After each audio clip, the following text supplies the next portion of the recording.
100 days is very much a sort of launching off point for the administration and for the White House. It's a period of time that's been marked by big, bold changes. The administration has been moving fast, and in some cases, the critics would say breaking things. Here's a look at Trump's promises and how he has done so far delivering on them. So we'll take in hundreds of billions of dollars in tariffs, and we're going to make our country so strong and so rich, it will never be so rich. Trump campaigned heavily on the economy, on changing the way that the economy works in this country and making a radical shift to it. He is in the process of doing that. The economy is very good. We don't have inflation. In his first 100 days, he imposed a broad tariff program, something that was much bigger than even some of his advisors had expected. The imposition of the tariffs prompted a massive sell-off of equities, and the stock market plummeted. But it also caused the bond market to shake. Though he's keeping his promise to reorder the economy, the ultimate promise is that people who have been suffering will have a better life. That piece is unclear in a global economy that is essentially ripped apart and turned upside down. You don't know what the answer is going to be. It's one thing to rip something apart, it's another thing to build. I will end the war in Ukraine. Would have never happened if I was president. Would have never. Vladimir would. Hold on. Let's break this up for a second. Let's talk about the economy first. You heard what she said, and Wall Street Journal usually is not sympathetic to Trump. So the fact that they're saying that, what's your thoughts? The economy? Yeah. The economy is doing good right now, but what they're looking at and what they're afraid of is stagflation. Trump is trying to use tariffs to delay a recession and trying to basically get money from these other countries. But us as American consumers, we consume so much stuff that's why the deficiency is there, because we constantly are getting more and more stuff and we import it into the country. So to actually think that we're going to like buy American and pay exorbitant prices, you're going to see something like completely change, most likely in the next few years. Okay. Well, I'm going to play the rest of the clip. Or did you have something you want to play? No, go ahead. Okay. I'm going to play the rest of the clip. This is now talking about Ukraine war. And yeah, here we go. Never have done that. In the bucket of diplomacy in the first 100 days, I think this is probably the area where Trump has had the most difficulty. You're gambling with the lives of millions of people. You're gambling with World War III. And you hear these notes of frustration from Trump about Putin that are new. Some of the things that were said over the last day or two having to do with Zelensky, because when he considers Zelensky not credible, to be making a deal with him, whether you like him or you don't like him. So I wasn't happy with that.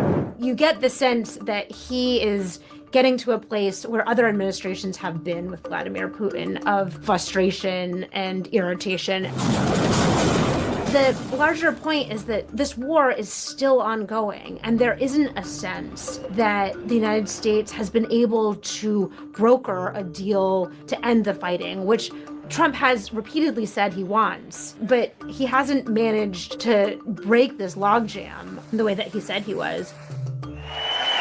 And we will begin the largest deportation operation in the history of the United States. Immigration is probably the issue that is most associated with President Trump. When he came into office a second time, border crossings have dropped significantly. He deserves credit for that drop. It is very clearly connected to his presidency, his policies, and the way that he is handling the border. Now, specifically on deportations, it's not something that he's shying away from, even in the face of deportations that his own administration. All right. Let's pause now that we're on to immigration, and let's go back to the Ukraine thing. Gray, what do you think about where we're at with Ukraine? I'm agreeing with what Trump is doing right now with supplying Ukraine and actually telling Zelensky and asking him, can the missiles that he gives hit Moscow? This has been dragging out. Russia's economy is about to fall apart. So if we give Ukraine more weapons and Ukraine is able to push back on Russia, it's a big chance their economy will fail, and this will also hurt their war efforts. Fair enough. And Dark Kent asks, so was Elon onto something when disagreeing with Trump's big beautiful bill? I think he was. I think it's a big beautiful pile of bullshit. It's too much. It doesn't cut enough.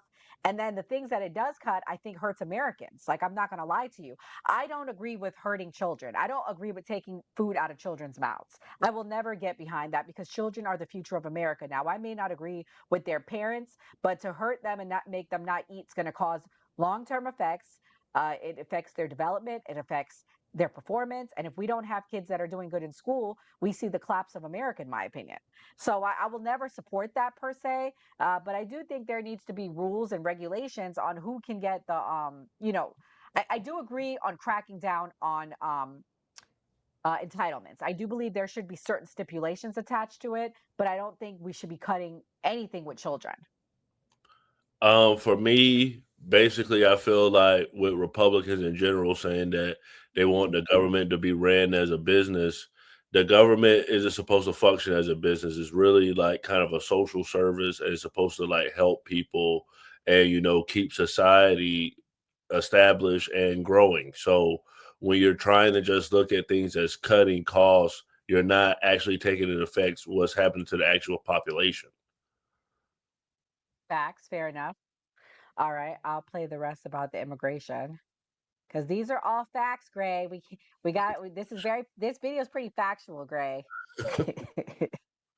They've had a very strong track record on this issue. There's no hesitation to continue to plow ahead with it. Who wants all the stuff that they do? All the transgender stuff, all of the woke military. Another one of Donald Trump's key points on the campaign trail was to get rid of wokeness. This idea that there are more than two genders, that affirmative action is a sort of guiding force and a value in many companies and institutions. And Trump has sought to say we don't want that anymore. His attempts at expunging that kind of language and those ideas from the federal government have been effective. He's done it.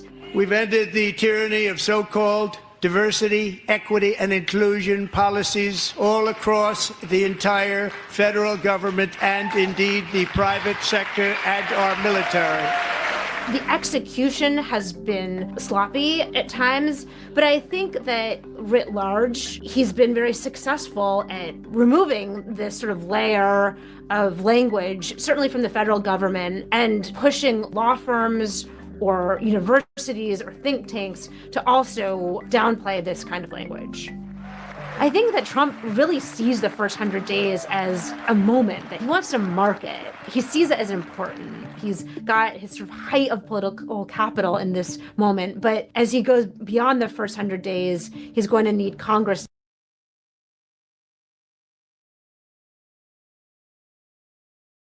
So what do you think?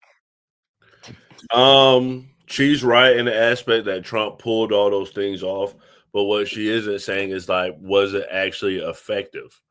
And I don't feel like getting rid of DEI. And I still saw some kid, might have been in California. He still competed in a girls' sport since Trump's been elected. So it has been effective, yes, and Trump has pulled these things off, but it hasn't done anything to like help him necessarily with his presidency. I feel like for the vast majority of people, like, yeah, you're gonna like make some a certain part of the population be like, oh yeah, we got rid of the trans, we got rid of the pronouns, we won, yay! But like they still gotta live, they still gotta eat, they still gotta get a job and have benefits and try to chase success. So what has Trump done for that? Well, let me say this. Uh, Trump did not win the entire United States, so the entire United States are not going to support these things. But he did win the popular vote and he won the Electoral College. So people are happy with Trump. So, at the end of the day, people are going to, they voted for some of these things. However, uh, unfortunately, his disapproval rating is at its highest level since the start of his second term. So unfortunately, 55% of people are disapproving of the way he's handling his job compared to 41% who approve. So it's like a yin and a yang. I'm not going to give my final say until 2026 because then we'll be 1 year in and fully feeling the effects of Donald Trump's administration. Well, you're one of the last people holding on, and this person that I'm going to play shocked me that he is no longer rocking with Trump. Got videotape, and all of a sudden they don't. You know, you have the director of the FBI on the show saying there's no if there was, nothing you're looking for is on those tapes. Like, what?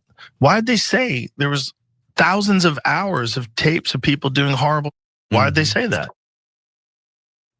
Joe Rogan has officially broken his silence on the Epstein cover-up. He did so on him. Andrew Schultz actually regrets his vote for Trump. I think I might have played that. I don't know if you saw that. So it's a lot of people jumping ship. Never mind. I'm gonna be quiet. Never mind. I'm gonna be quiet. No, tell me. Quiet. No, I don't want to say it on here. I don't. It's not safe. I'll tell you privately. I'll tell you privately. So you're one of the last few people holding on. There's a lot of celebrities that's jumping ship. That's okay. We don't need them. Bye. Celebrities didn't rock with Trump anyways. The average Trump voter doesn't give a shit what a celebrity thinks. So I don't care. Bye. Bye. Bye. We don't need you. It's that simple. Let me say this. I don't agree with Trump telling people goodbye for not supporting him and supporting certain policies because we have a right as American people to question Trump. I will never not question Trump. That is the foundation of a democracy. And the moment we don't have that, we have a dictatorship. I completely understand that, and I mean everybody has their right, and I understand you guys want to give him time, but people also have their right to say. People that they'll DM me and be like, you see what your boy doing? You voted for this. I'm like, I voted for none of this. He's doing the exact opposite of everything I voted for. Yeah. I want him to stop the wars. He's funding them. I want him to shrink spending, reduce the budget. He's increasing it. It's like everything that he said he's going to do, except sending immigrants back. People that they'll DM me and be like, so, I understand you're saying that, it's not celebrities, but I seen John in the comments on our live. He said all the people in Texas, of all places, are removing their Trump signs. And I think you're going to see MAGA completely fall apart. And we're going to see a documentary one day that says the world's richest man took down the president. Let's see what happens. Let me say this on that. I do believe I've been saying this for years, and Greg, I have privately to you. We need to get away from a two-party system. So if Elon is going to be the catalyst for that, I think there needs to be 4 or 5 parties. I don't think we have enough. I don't even think it should be 3. I think it should be, like I said, 4 or 5. We need an odd number, first of all, and I agree that we should get away from it. I don't even want to rock with either party at this point. I'm politically homeless. Well, I agree with the two-party system. I just think they each need to be fixed in their own ways, and I feel like that's what happens because You're most never people going to get fixed with just having 2 parties, though. It's never going to be done, ever. Every other major country has multiple parties except ours. And that's why we're number one. Because look at it. They correct each other. Trump isn't your typical conservative. Think how much I saw a guy on the ex-lieutenant governor in Georgia. He said the Republican Party doesn't look like anything that I remember as a kid. You're going to see the Republican Party change. Think about all these black Republicans we see, all these Latino Republicans that we see. The Republican Party is transforming. The Democratic Party is going to transform as well. But most people are in the middle. Most people care about their money, that they're safe, and that everything is going well. So there are little nitpick things that people can get, but most people want all the same thing. We'll see. Is that your closing thoughts? Yeah, for sure. All right. Well, guys, come back tonight at 8 p.m. Eastern Standard Time. We are going to talk about Epstein and his celebrity friends, as well as the reactions of the reactions of the politicians. Who is team release the files versus who his team fall in line. So yeah, back tonight at 8 p.m. Eastern Standard Time. Is there anything you want to add, Gray? Keep rocking with us. We got some big names coming next week. We got some special stuff for you guys. And like we always say on a new party, always vote. Always vote. God bless everyone.